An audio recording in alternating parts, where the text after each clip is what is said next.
nagtugid ako din, kaya ang akong palanggat ng asawa.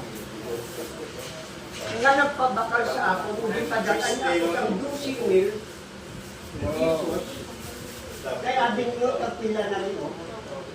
Tag 600, sorry, 6,150 kada isa. 360 capsule. 360 capsule. Tingbanay na yung bakal niya sir. Yes. Kasi si Mrs. ko, Almira, hindi siya gusto nga mawalan sa ganit. Sili ko kay Dandan, bayran sa ikaw sang 12,100. Sila to dahil upod ko nga presidente sa senior citizen. Nga ara sa Sapo, 6 ako yan sa ginagawa. Kaya naman, pirmi lang siya ginatagaan ko sa incentives. Bakal ka din, mari pa rin sa tinatakan ako yan na ako na kung may diskwento sila, pagbakal din. Pero ako gakita, hindi pa lang ay nga pirmi lang ako gakita, wala sila hindi pwede. Amo ng purpose ko, mari muna, nag-iimbitat ka kamong matira sa mga balitin. Isa ka, kay may mga ginabasag ka sa lawas.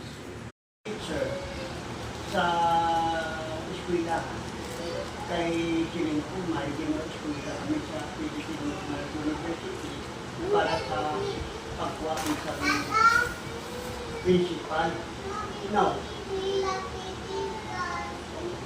sang nag-start ako sinitumal sang lalong sinitang ibang pang-produkto sa district. Pag Sir Almias, kamo, kapag mo nga mga teacher, baka mo examination para principal, para ma-promote principal. Sir Jill, matutuon. Nag-block factor opportunity.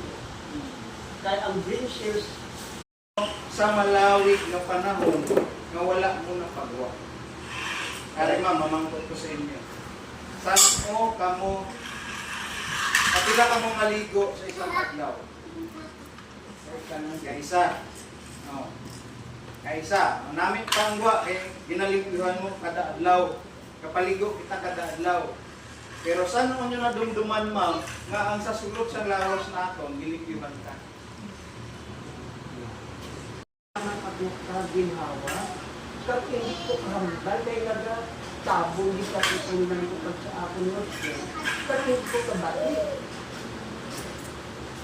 So, now, sige ko gapon kinika, kung sa district.